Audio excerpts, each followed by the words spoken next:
बहुत समय पहले की बात है। देवपुर नामक एक विशाल राज्य पर राजा विक्रम का शासन था।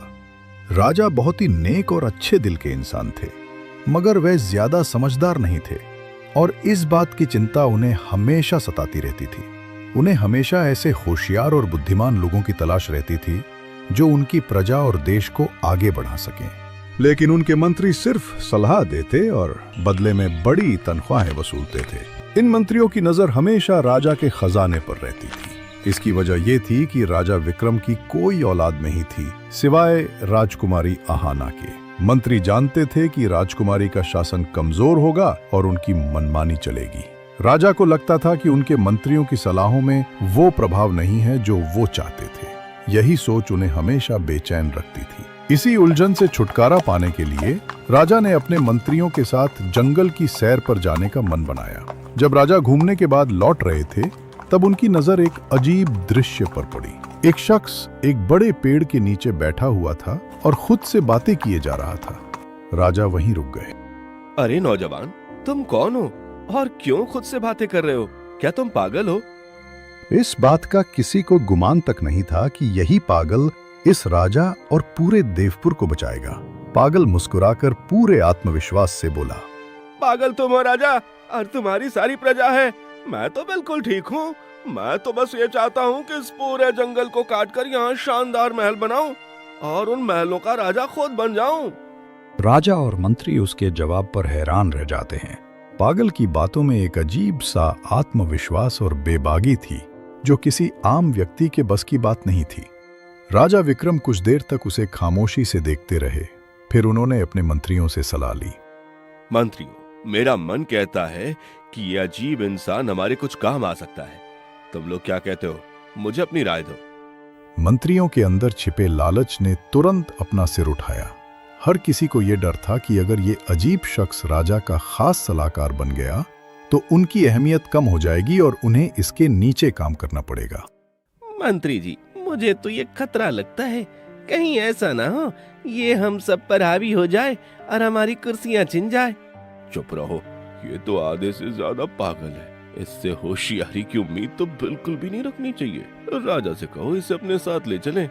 मंत्रियों ने सोचा ये पागल हमारा क्या ही बिगाड़ देगा, मगर उन्हें ये नहीं पता था कि कुदरत को कुछ और ही मंजूर था।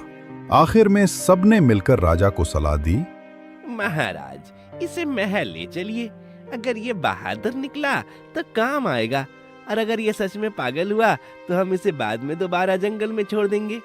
राजा विक्रम ने मंत्रियों की बात मान ली और कुछ जोर दबाव डालकर पागल को अपने साथ चलने के लिए राजी कर लिया। चलते चलते रास्ते में अचानक उस पागल ने घोड़े को दूसरी दिशा मोड़ दिया और भागने की कोशिश करने लगा। राजा और मंत्रियों ने उसका पीछा किया, उसे दोबारा काबू में किया और फिर उसी रास्ते से देवपुर के महल की तरफ निकल पड़े।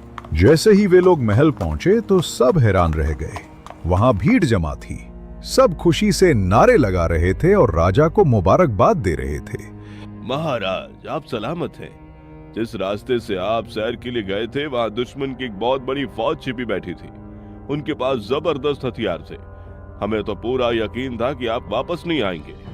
महाराज, आप तो बहुत होशियार निकले। मौका देखकर आपने रास्ता बदल लिया और अपनी जान बचा ली। राजा विक्रम ने खामोशी से उस पागल की तरफ देखा और दिल में सोचा, ये शख्स वाकई कोई मामूली नहीं है, कुछ खास है। इस पागल ने ही तो जानबूझकर घोड़े का रास्ता बदला था और हम सबको दुश्मन के घात से बचाया था। सिपाहियों, जल्दी करो, इस शख्स के लिए एक बेहतरीन कुर्सी तैयार करो। आज से ये मेरे साथ रहेगा।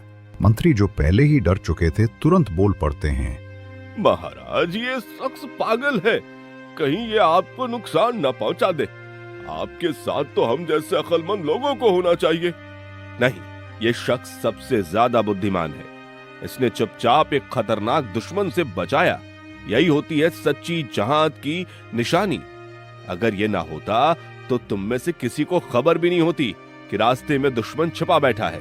हमारी जान इसी की होशियारी की बदौलत बच पाई है। राजा के इस फैसले के बाद महल में एक नया विवाद शुरू हो गया। मंत्री जो सदियों से नस्ल दर नस्ल उन कुर्सियों पर बैठते आए थे, उन्हें ये बिल्कुल गवारा नहीं हुआ कि एक अजनबी और वो भी पागल कहलाने वाला शख्स आकर उनके बराबर बैठ जाए। वे सब दिल ही दिल में जलने लगे। उनके अंदर जलन की आग भड़क उठी और उन्होंने उस पागल के खिलाफ साजिशों का जाल बुनना शुरू कर दिया।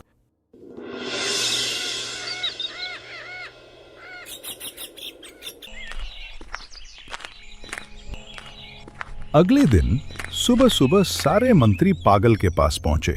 भाई साहब, हमें आपसे एक जरूरी बात करना है। आपको हमारे राजा के वसूल और दरबारी अदब का कुछ अंदाजा नहीं है। हम तो बस यही चाहते हैं कि आप किसी गलतफहमी में कोई ऐसा कदम ना उठा लें जिसकी वजह से आपको सजा भुगतनी पड़े। पागल हैरत से घबराते हुए बोला, क्या मतलब? मुझे सजा मिलेगी? अरे मैंने तो कभी नहीं कहा था कि मुझे यहाँ महल लाया जाए। ये कैसी मुसीबत है? मुझे वापस ले चलो। पागल के घबराहट भरे शब्दों से मंत्रियों के चेहरों पर हल्की सी खुशी की लहर दौड़ गई। उन्हें लगा कि उनकी चाल कामयाब हो रही है, लेकिन राजा के डर से वे उसे महल से बाहर नहीं निकाल सकते थे। इसलिए नरमी से अपनी बात मनवाने की कोशिश करते हुए बोले, भाई साहब, आपको अंदाजा नहीं है कि अगर आप हमारी बात मानेंगे तो आपको क्या कुछ मिल सकता है। ठीक है, बताओ क्या करना है मुझे। हमारे दरबार की परंपरा है कि दरबार का आगाज तभी होता है जब कोई शख्स राजा को जोर से थप्पड़ मारे या कोई ऐसा काम करे जिससे दरबार जागृत हो जाए। पागल, जो अक्ल से बिल्कुल पैदल था, अरे ये तो कोई बड़ी बात नहीं। थप्पड़ क्या, मैं तो राजा को लात भी मार सकता हूँ। जब राजा कुर्सी पर बैठते हैं तो तुम जाकर उनकी गर्दन पर जोरदार थप्पड़ मारना, और देखना राजा इतना खुश होगा कि तुम्हें ढेर सारे इनाम देगा। ठीक है, मैं यही करूँगा। अगले दिन दरबार लगा हुआ था। सारे मंत्री अपनी अपनी जगह पर बैठे हुए थे। मंत्री पागल की पागलपंती को देखने के लिए उत्साहित हो रहे थे, और पागल, जो राजा को थप्पड़ मारने के लिए राजा के इंतजार में खड़ा था। तभी दरबार में राजा विक्रम का आगमन हुआ। राजा विक्रम तख्त पर जैसे ही विराजमान होने लगे तो पागल नम्रतापूर्ण बोलेपन से आगे बढ़ा।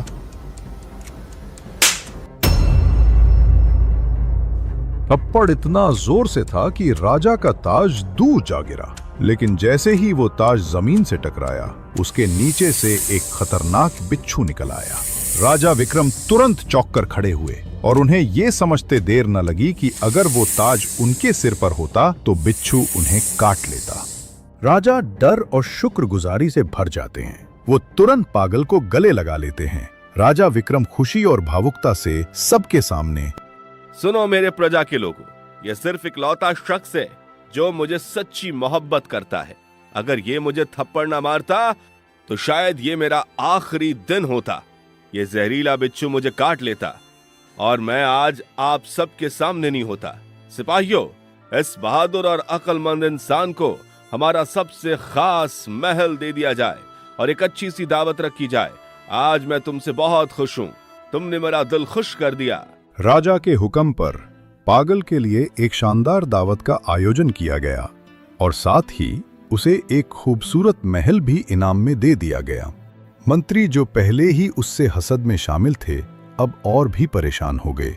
उनके दिलों में ये डर बैठ गया कि अगर ये सिलसिला यूं ही चलता रहा तो ये पागल उनकी सभी कुर्सियों का वारिस बन जाएगा। वे आपस में फुसफुसाने लगे, मित्रों, ये पागल बहुत तेजी से ऊपर जा रहा है। कुछ करना पड़ेगा, वरना हमारी सब इज्जत और आदर खत्म हो जाएगी। हाँ मित्र, हमने तो सोचा था कि आज इसकी हरकत पे राजा इसे फांसी देगा, पर ये तो सब उल्टा होता हुआ दिख रहा है। दूसरी तरफ वो आधा पागल दिल ही दिल में सोच रहा था, ये मंत्री और प्रजा के लोग तो वाकई बड़े सच्चे और हमदर्द हैं। देखो कितनी जबरदस्त सलाह दी थी, मेरी तो किस्मत ही बदल गई। अब ये लोग जो भी कहेंगे मैं वही करूंगा। उसने खुशी खुशी मन में फैसला कर लिया कि अब से वो जो कहेंगे वो वही करेगा।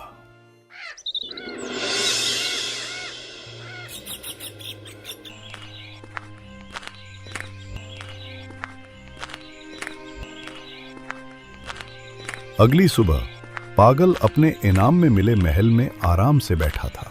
मंत्रियों ने मौका अच्छा जाना और अपना अगला जाल बिछाया।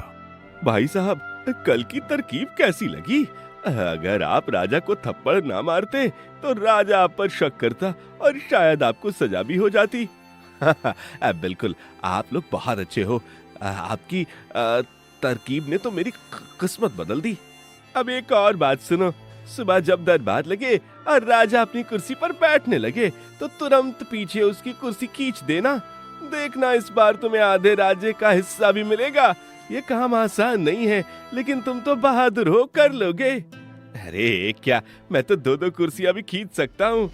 अगली सुबह जब दरबार लगा, दोबारा से मंत्री अपनी नजरें गड़ाए बैठे हुए थे और पागल राजा के इंतजार में खड़ा था। थोड़ी देर में राजा विक्रम का दरबार में आना हुआ। जैसे ही राजा विक्रम तख्त पर बैठने लगे, पागल ने मौका देखकर कुर्सी पीछे खींच ली, मगर राजा ने खुद पर काबू रखते हुए गिरने से पहले ही संभलकर खड़े हो गए। जब राजा ने पीछे मुड़कर देखा तो हैरान रह गए। कुर्सी का एक पांव अंदर से पहले ही टूट चुका था। राजा ने तुरंत पागल की तरफ देखा और गले लगाते हुए सबके सामने ऊंची आवाज में बोला, देखो ये शख्स कितना होशियार वफादार है। अगर ये ना होता तो मैं कुर्सी समेत जमीन पर गिर जाता और जख्मी हो जाता। इसने तो मेरी जिंदगी बचा ली। राजा ने फिर उसे विशेष सम्मान देकर अपनी फौज का जनरल सिपाह सलार बना दिया और दरबार में एक बार फिर उसकी बहादुरी की तारीफ की गई। मंत्री सिर पकड़कर रह जाते हैं। वे जो उसे हर बार गिराने आते, उल्टा उसकी इज्जत और बढ़ जाती।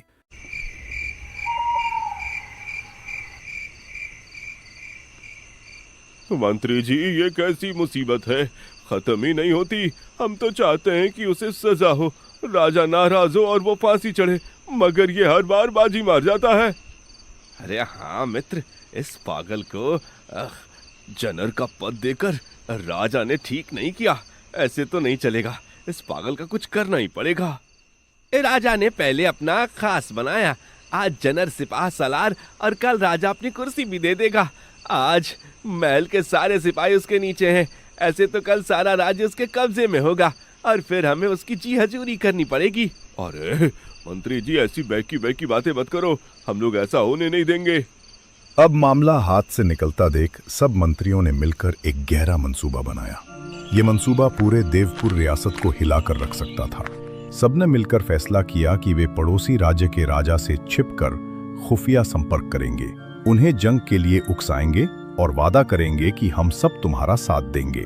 उन्होंने पड़ोसी राजा को संदेश भेजा कि हम देवपुर पर हमला करेंगे। राजा को पूरा भरोसा दिला दिया जाएगा कि प्रजा उसके साथ है।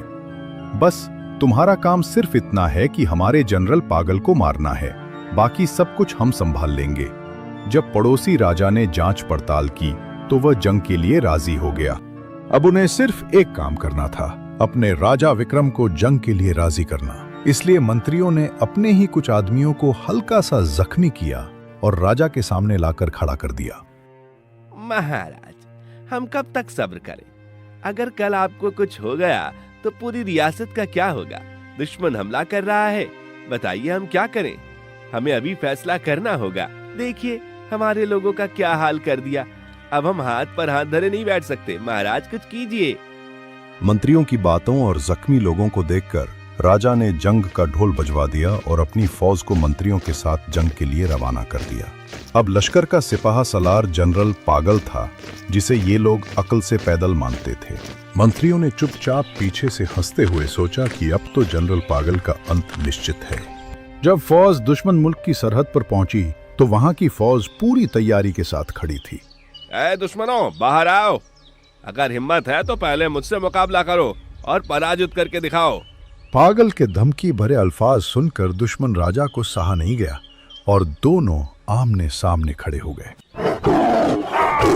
अचानक एक खूंखार शेर झाड़ियों से निकलता है और दुश्मन राजा पर हमला कर देता है।